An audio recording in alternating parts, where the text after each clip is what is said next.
నమస్తే, welcome to editor analysis. నేను మీ Varma. Andhra Pradesh deputy CM Konidela Pawan Kalyan గారు, ఆయనకి తన పర భేదం ఉండదు. ఎందుకంటే ఎవరైనా తప్పు చేస్తే ఆయన దృష్టికి వస్తే దాని మీద తనదైన పంజా విసిరేస్తడంలో ఎటువంటి అనుమానం లేదు.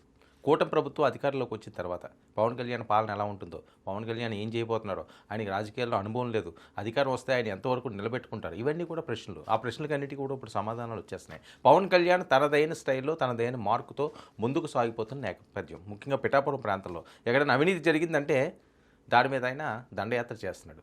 కోనసీమ ప్రాంతంలోని ఎవరైతే అధికారులు ఉన్నారో, నిర్లక్ష్యంగా వ్యవహరిస్తున్నారో వాళ్ళ మీద కూడా తనదైన అటాక్లు ఇచ్చుకుంటూ వెళ్ళిపోతున్నారు. సో ఇది పాలన.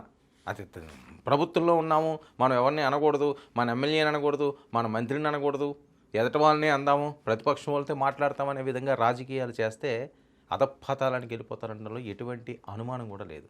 అదే పరిస్థితి ఈరోజు కూటమి కూడా రాకుండా ఉండాలంటే పారదర్శకంగా పాలన సాగాల్సిన అవసరం ఉంది. మరి ఆ విధంగా కూటమి పాలన సాగిస్తున్నది అనడానికి ప్రత్యక్ష నిదర్శనం పవన్ కళ్యాణ్ గారు. ఆయన ఎక్కడైనా తప్పు జరిగితే దాన్ని నిలదీస్తున్నాడు. మనం ఒకసారి చూసాం, లా అండ్ ఆర్డర్ విషయంలో కూడా కొన్ని ఇబ్బందులు కలిగినప్పుడు ఆయన డైరెక్ట్గా అన్నాడు.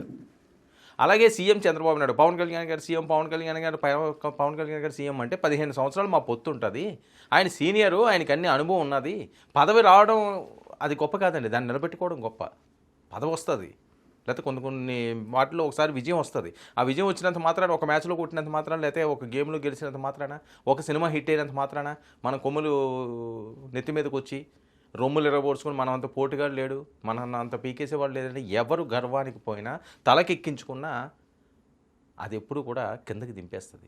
అదే పరిస్థితి పవన్ కళ్యాణ్ గారికి తెలుసు. ఆయన ఎందుకంటే ఆయన కష్టాల్లో నుంచి వచ్చాడు, సంతోషాలతో ఆయన బయటికి రాలేదు. రాజకీయ పరంగా ఉన్నాయండి, సినిమా పరంగా ఉన్నాయండి. ఓకే, సినిమా పరంగా అంటే మొదటి సినిమా నుంచి కూడా ఆయనకి కొద్దిగా మొహమాటస్తుడు కాబట్టి చాలా ఇబ్బందులు పడ్డాడని ఎన్నోసార్లు ఆయన మాట్లాడడం జరిగింది. చిన్నప్పుడు కూడా చాలా కష్టాలు పడి వచ్చాడు. చిరంజీవి గారు ఒక ఫేమ్ వచ్చిన తర్వాత ఆ ఫ్యామిలీ సెట్ అయ్యింది, ఆర్థికంగా వాళ్ళు నిలబడ్డారు, వెనక్కి తిరిగి చూసుకోలేదు.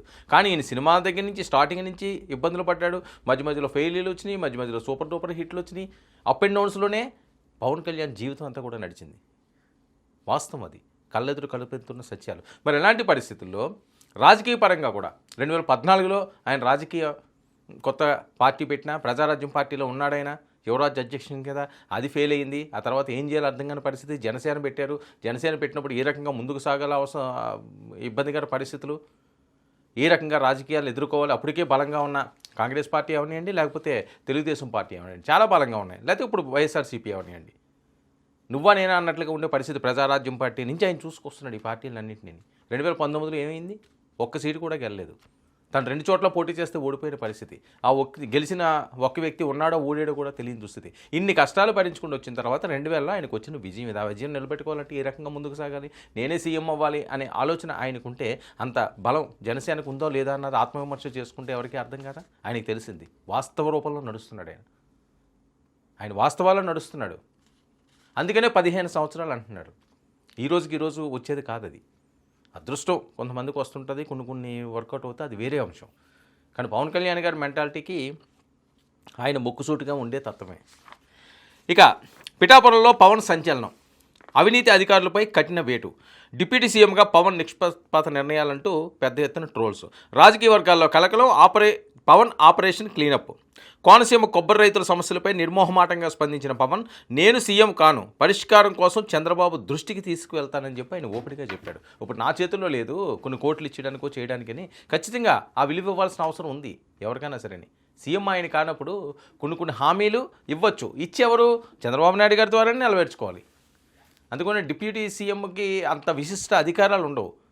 అదో క్లారిటీ ఇవ్వాలి ప్రజలకి. ఆయన డిప్యూటీ సీఎం కదా, సీఎం స్థాయి వ్యక్తే కదా అని చెప్పి చాలామంది అనుకుంటుంటారు. సో అనుకున్నవన్నీ ఏమవుతుంది, అది వ్యతిరేకంగా వెళ్ళే అవకాశం ఉంటుంది, రేపు ఎప్పుడైనా ఇబ్బంది కలిగే పరిస్థితి ఉంటుంది. అందుకని ఆయన ప్రతిదీ కూడా తెరిచిన పుస్తకంలో ఉంచుతున్నాడు. ఆయన మాట్లాడే మాట కానీ, ఆయన అవలంబిస్తున్న వైఖరి కానీ. సరే, ఈ ఒక్క మాటతో ప్రజల్లో ఇంపాక్ట్, అమల్లోనూ అదే నిష్పక్ష ప్రాతినిధ్యం చూపిస్తూ పిఠాపురం మున్సిపాలిటీ అవినీతి వ్యవహారంలో కఠిన వైఖరి బయటపెట్టిన పవన్, జగన్ ప్రభుత్వ హయాంలో అభివృద్ధి పనుల్లో భారీ అవినీతి, ఫిర్యాదులపై అధికార విచారణలో నిజాల నిర్ధారణ, విచారణ నివేదికల ఆధారంగా పురపాలక పట్టణాభివృద్ధి శాఖలో 5 మున్సిపల్ అధికారులపై ప్రభుత్వం వేటు. ఈ నిర్ణయం వెనుక పవన్ కళ్యాణ్ ఆదేశాలే ప్రధాన కారణమని స్పష్టంగా తెలుస్తుంది. అవినీతి రహిత పాలన అందిస్తామని కూటమి ఇచ్చిన హామీ పిఠాపురంలోనే మొదటి అమలు చేసి చూపించిన పవన్ కళ్యాణ్. నేను అది చెప్పాను కదా, ఆయనకి తనాపరా భేదాలు ఉండవు. ఈ ప్రభుత్వంలో ఉన్నాం, అధికారులు చేయొచ్చు, అది చేయొచ్చు, ఇచ్చేది కాను.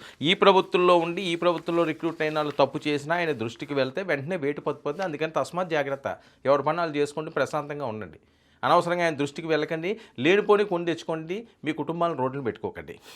ఇక అవినీతి మాటల్లో కాదు చర్యల్లో ఉండాలంటున్న పవన్ వైఖరి వల్ల ఈ కఠిన నిర్ణయం వచ్చిందని రాజకీయుల విశ్లేషకుల అంచనా. ఇక రాష్ట్ర వ్యాప్తంగా వైసీపీ హయాంలో పెద్ద ఎత్తున అవినీతి ఆరోపణలు, నాసిరక పనులు, అక్రమ బిల్లులు క్లియరెన్స్, నాణ్యత ప్రమాణాలు లేకుండా టెండర్ల మంజూరు, కోట్ల రూపాయలు పక్కదారి పట్టినట్లు ఆరోపణలు. కూటమి ప్రభుత్వం వచ్చిన తర్వాత ఈ కేసులన్నింటినీ రీఓపెన్. అధికారుల విచారణలో అవినీతి బండారం బట్టబయలు. పిఠాపురం జనసేన స్థానిక నేతపై అవినీతి బెదిరింపులు ఆరోపణలు. వెంటనే స్పందించిన పవన్ కళ్యాణ్ 5 నేతలతో క్రమశిక్షణ కమిటీ ఏర్పాటు, నియోజకవర్గ వ్యవహారాలను వారే పర్యవేక్షించేలా నిర్ణయం. ఎవరి మీదైనా అవినీతి ఆరోపణలు వస్తే పవన్ కళ్యాణ్ వెనకడుగు వేయరని ఈ నిర్ణయం ద్వారా పవన్ సంకేతం. ఇక యంత్రాంగంలోనూ పార్టీలోనూ పవన్ ఒకే రూలు, పారదర్శకత, బాధ్యత, జవాబుదారీతనం. పిఠాపురంలో అవినీతి అధికారులపై చర్య. రాష్ట్ర వ్యాప్తంగా అవినీతి మీద పవన్ కళ్యాణ్ ఉక్కుపాదం. అవినీతి ఎక్కడుంటే దాని మీద నేను ఉక్కుపాదం మోపుతాను అంటున్నాడు. ఎలాంటి అధికారులైనా, ఎంత గొప్ప అధికారులైనా, తను పేసీలో ఉన్న అధికారులైనా లేకపోతే తమ నాయకులైనా తప్పు చేస్తే క్షమించేది లేదు. ఇది కదా పారదర్శకత పాలన అంటూ జరుగుతున్న ప్రచారం. ఇక స్ట్రాటజీకి స్టార్టింగ్ సిగ్నల్. పవన్ తీసుకున్న కఠిన నిర్ణయంతో మున్సిపల్ వ్యవస్థలో భయం, ప్రజల్లో నమ్మకం, రాజకీయ వర్గాల్లో చర్చ. ఇదిరా పవన్ అంటే అంటున్నారు. మరి ఈ పరిస్థితే కొనసాగితే ప్రజల్లో ఖచ్చితంగా కూటమికి మంచి ప్రయారిటీ వస్తుంది. సరే, ఒక ప్రాంతానికో ఒక నియోజకవర్గానికో అనగా అన్ని నియోజకవర్గాల్లో అందరు ఎమ్మెల్యేలు, ఆ ప్రాంతాల్లో ఉన్న మంత్రులు వాళ్ళ శాఖలకు సంబంధించి ఎక్కడ తప్పు జరిగినా దాని మీద వేటు వేయండి. ఎవరైతే తప్పుడు పనులు చేస్తున్నారో వాళ్ళని శిక్షించండి, వాళ్ళ మీద కేసులు పెట్టించండి, వాళ్ళని డిస్మిస్ చేయించండి. ఇలా 10 మంది 20 మందిగానైతే మిగతా వాళ్ళందరూ కూడా సెట్ అయిపోతారన్నది ప్రజలు మాట్లాడుకునేది. గతంలో ఎప్పుడు జరగలేదు, ఇప్పుడు జరుగుతుంది. మరి జరిగేదాన్ని కంటిన్యూ చేస్తారా, లేకపోతే దీనికి ఏమన్నా బ్రేకులు వేస్తారా? పవన్ కళ్యాణ్ కొరడ రుచి చూసే ఇంకా అధికారులు రాష్ట్రంలో ఎంతమంది ఉన్నారో అతనితో పెట్టుకోకండి, జాగ్రత్తగా ఉండండి. గత పాలకులు, గత పాలన, గత రాజకీయ నాయకుల తీరు వేరు, పవన్ కళ్యాణ్ తీరు వేరు అంటున్నారు సోషల్ మీడియా.